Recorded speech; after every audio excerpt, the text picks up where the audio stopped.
May isang marangyang apartment complex sa New York City na kilala bilang The Tower, at ang penthouse nito ay pagmamay-ari ng bilyonaryong taga Wall Street na si Arthur. Matapos ang isang gabi ng paglangway sa rooftop pool, ipinagpatuloy niya ang online chess game niya kay Josh, ang building manager. Kinaumagahan, papasok na si Josh sa trabaho nang makasalubong niya si Slide, na pinagalitan siya dahil naglalakad daw siya sa gilid ng kalsadang sakop nito. Binalewala ni Josh si Slide na lalo lamang ikinagalit nito. Sa The Tower, inihatid ni na Josh at Dorman Lester si Arthur papunta sa kanyang sasakyan at sinabi ni Arthur na gusto niya sila ng husto kaya maaaring isama niya sila sa hotel na balak niyang buksan. Pagkatapos nito, ipinaalam ng general manager na si Simon kay Josh na wala si Charlie sa reception desk at kailangan niyang dumating sa loob ng 3 minuto. Napansin ni Josh na nagre-review si Lovenko para sa kanyang bar exam at sinabihan niya itong gawin na lang iyon sa kanyang break, ngunit nagkunwari si Lovenko na hindi siya nag-aaral. Biglang nakarinig si Josh ng pagbuzz at nainis, kaya humingi ng paumanhin si Enrique dahil naiwan niyang naka-vibrate ang kanyang telepono. Ipinaliwanag ni Simon na si Enrique ang bago nilang elevator operator, kaya ipinaliwanag ni Josh sa kanya ang lahat ng mga patakaran. Hindi sila pwedeng tumanggap ng tip at kailangan nilang bigyan ng buong atensyon ang mga tenant 24 paghahati 7, kaya bawal ang mga cellphone. Pagkatapos, napansin ni Josh na dumating ang bayaw niyang si Charlie ng 20 minutong late. Nataranta si Charlie dahil nasa 2nd trimester na ang buntis niyang asawa, pero hindi siya nag-aalala na mawalan ng trabaho. Pinatunayan ni Charlie ang kanyang kakayahan sa pamamagitan ng pagpapahanga sa isang Asian na tenant gamit ang mga bulaklak at pagsasalita ng wikang Chinese. Pagkatapos nito, pinuntahan ni Josh si Fitzhugh upang ipaalala sa kanya na kailangan na niyang umalis dahil siya ay pinaalis na at darating na ang bangko kinabukasan.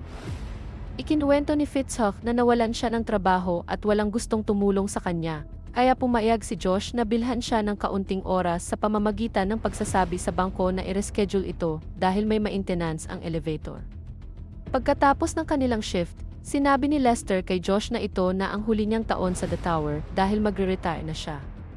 Kinaumagahan, papasok muli si Josh sa trabaho at nakita niya si Slide na nakikipagtalo sa isang babae sa kalye na nagdulot ng malaking eksena. Sa The Tower, napansin ni Josh na naroon pa rin ang sasakyan ni Arthur. Ibig sabihin ay hindi ito umalis sa kanyang karaniwang oras. Nakita rin niya ang isang itim na sedan na 2 araw nang nakaparada sa kabilang kalsada ng walang tiket. Sinabi ni Lester na 2 beses na niyang tinawagan ang pulis.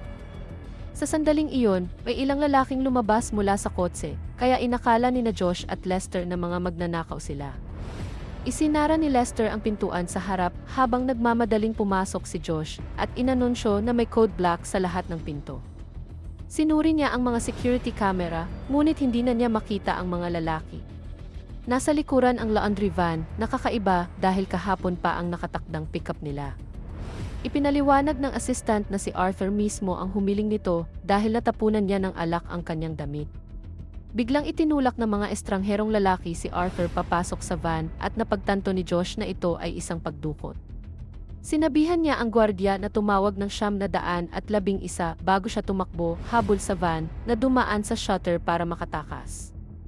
Hinabol ni Josh ang sasakyan sa mga kalsada, ngunit bigla siyang pinabagsak ni Agent Claire. Kasabay nito, bumangga ang van at pinalibutan ito ng maraming ahente upang arestuhin si Arthur. Sinubukan ni Josh na ipagtanggol si Arthur at sinabing biktima lamang ito, ngunit ipinaliwanag ni Claire na hindi ito pagdukot. Tumatakas lamang si Arthur dahil alam niyang siya ay pinaghahanap. Di nagtagal, ibinalita ng media na si Arthur ay inaresto dahil sa pandaraya, kaya nagyelo ang lahat ng kanyang ari-arian. Tinipon ni Josh ang lahat ng empleyado ng The Tower at sinabi sa kanila na dahil si Arthur ay nasa board, hiniling niya rito na pamahalaan ang lahat ng kanilang pensyon. Kaya malamang ay nawala na ngayon ang kanilang pera. Kinabukasan, pinalaya si Arthur matapos magbayad ng $10 milyong na piyansa, ngunit kailangan niyang manatili sa house arrest. Sinabi ni Claire kay Josh na ang buong penthouse floor ay sakop na ngayon ng FEE at ipinaliwanag sa kanya ang lahat ng bagong patakaran. Sa gitna ng apartment, nagulat si Claire nang makita ang isang kotse. Ipinaliwanag ni Arthur na isa itong Ferrari na dating pagmamay-ari ng legendary actor na si Steve McQueen na binili niya sa halagang $1 milyon, ngunit ngayon ay hindi na niya ito ibebenta ng mas mababa sa $1 milyon. Matapos ang pagbili, pinaghiwa-hiwalay ang kotse at muling binuo sa loob mismo ng penthouse. Hiniling ni Arthur kay Josh na siya ang humawak ng kanyang pagkain at sinubukan siyang bigyan ng tip, ngunit pinaalala ni Josh ang patakarang bawal ang tip. Pag-uwi ni Josh, nakita niyang inaaresto si Slide. Nakiusap si Slide kay Josh na i-record ang lahat gamit ang kanyang telepono dahil umano sa hindi magandang pagtrato ng mga pulis, ngunit muli siyang binaliwala ni Josh. Samantala, si Lester ay nasa subway station at lumapit sa gilid ng platform habang may mabibigat na iniisip. Makalipas ang ilang minuto, ginising si Josh ng isang agarang tawag mula kay Charlie. Nagmamadali siyang pumunta sa ospital at nalaman niyang nagkaroon ng matinding krisis si Lester, ngunit nailigtas siya ng isang pulis sa huling sandali. Ibinunyag ni Lester na ibinigay niya ang lahat ng kanyang ipon kay Arthur para i-invest, at ngayon ay hindi na siya makapag-retire. Nangako si Josh na ibabalik ni Arthur ang kanyang pera. Pagkatapos nito, bumalik si Josh sa The Tower at nakita si Fitzhugh sa elevator. Tuluyan na siyang pinaalis sa apartment at kinuha ng kanyang asawa ang mga anak matapos ang diborsyo. Dahil taga Wall Street si Fitzhugh, tinanong siya ni Josh kung kailan kaya napagtanto ni Arthur na tapos na ang kanyang negosyo. Sinabi ni Fitzhugh na marahil ay 1 taon na ang nakalipas iyon at ginamit ni Arthur ang pera ni Lester upang mapanatili ang kanyang imahe. Pagdating nila sa penthouse, ayaw silang papasukin ng mga ahente ng EV. Ngunit sinabi ni Charlie na kukuha lang sila ng basura at order ng almusal ni Arthur. Dito tuluyang nawala ang pagiging magalang ni Josh at hinarap niya si Arthur tungkol sa kanyang ginawa, ngunit nagkunwari pa rin itong inosente at iginiit na nagsisinungaling ang EV. Sa matinding galit, kinuha ni Josh ang isang golf club at hinampas ang kotse, binabasag ang bawat bintana at ilao habang sinisigawan si Arthur dahil sa kanyang mga kasinungalingan. Kalaunan, sinibak ni Simon si Josh, kasama sina Charlie at Enrique dahil sumama sila sa nangyari. Nagpaalam si Josh sa lahat ng empleyado bago subukang kausapin si Charlie, na naniniwalang matagal na siyang gustong tanggalin ni Josh.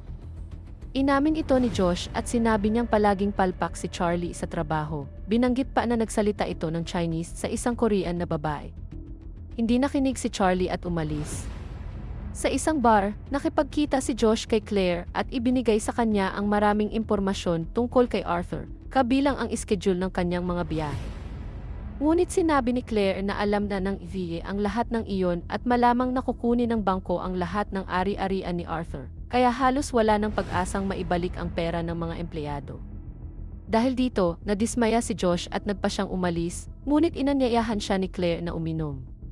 Nauwi sila sa pagkalasing at ibinahagi ni Claire na ang mga kriminal sa negosyo tulad ni Arthur ay karaniwang nagtatago ng emergency money kung sakaling mahuli sila. Napansin ng FEA na $20 milyon ang na-withdraw mula sa account ni Arthur ilang buwan na ang nakalipas at nagtataka sila kung nasaan ito. Dito nagkaroon ng ideya si Josh. Kinabukasan, bumalik siya sa The Tower at sinubukan siyang pigilan ng isang gwardiya. Ngunit sinabi ni Josh na may nakalimutan lamang siya at pinaalalahanan ang gwardiya na may alam siyang lihim tungkol dito. Sa kanyang opisina, kinuha ni Josh ang kanyang notebook at sinuri ang mga tala niya tungkol sa isang safe. Matapos dumaan sa isang tindahan upang pag-aralan ang modelong iyon, hinanap niya sina Enrique, Charlie at Fitzhugh para sa isang espesyal na pagpupulong. Sa bahay ni Josh, sinabi niya sa kanyang mga kaibigan na ilang taon na ang nakalipas ay bumili si Arthur ng isang safe para sa kanyang apartment.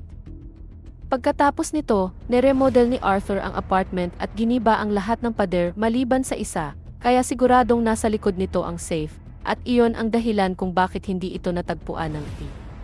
Naniniwala si Josh na ang nawawalang $20 milyon ay nasa loob ng safe na iyon at gusto niya itong nakawin, ngunit kailangan niya ang tulong ng iba.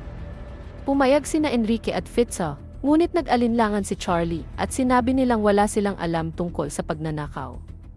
Sumagot si Josh na may solusyon siya. Ilang sandali lang, sa kulungan, nagulat si Slide nang malaman niyang may nagbayad ng piyansa niya. Paglabas niya, nadatnan niya si Josh na naghihintay sa kanya. Isinakay siya ni Josh at sinubukang makipagkwentuhan, ngunit sa inis ni Slide, inapakan niya ang silinyador at tinanong kung bakit siya tinulungan ni Josh matapos siyang baliwalain ng matagal. Napilitan si Josh na umiwas sa ibang sasakyan at lumusot sa mga pulang ilaw hanggang sa tuluyan niyang mapahinto ang kotse. Doon niya inamin na dati silang magkasama ni Slide sa parehong daycare noong bata pa sila. Ilang minuto bago maalala ito ni Slide, at nang maalala niya, tinukso niya si Josh tungkol sa mga seizure nito. Hindi natigil ang kanilang pagtatalo hanggang sasabihin ni Josh ang kanyang plano.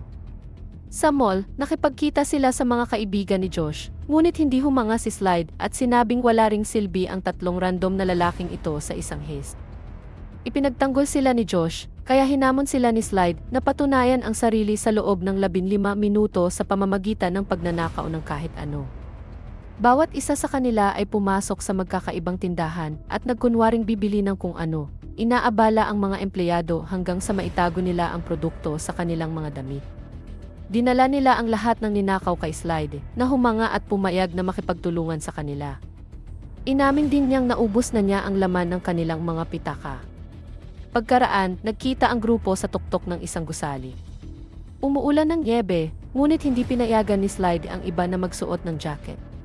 Ipinaliwanag niya na sa isang pagnanakaw, mabilis magbago ang mga sitwasyon, kaya kailangan nilang maging handang umangkop.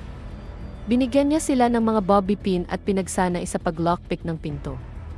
Pagkatapos, sinabi ni Josh sa kanyang mga kaibigan na kailangan nilang umiwas sa mga security camera, doorman, mga gwardiya, at iba pang empleyado. Pumunta ang grupo sa isang restaurant malapit sa tower upang pag-aralan ang galaw ng mga gwardiya at pulis sa lugar. Nag-alala si Fitzhugh na wala silang pambayad sa tanghalian, ngunit nagdala si Slide ng ipis at isang bag para makakuha ng libreng pagkain. Nang magkaroon na sila ng sapat na impormasyon, binuo ni Josh ang plano at ipinaliwanag ito gamit ang isang Lego model. Itatago ni Slide ang pera sa loob ng isang linggo upang maiwasan ang hinala dahil siya lamang ang walang koneksyon sa tower. Ngunit nagduda si Enrique at sinabing hindi mapagkakatiwalaan si Slide. Nagalit si Slide at tinutukan siya ng baril, kaya kinailangan ni Josh na pakalmahin siya at ipaalala na may patakaran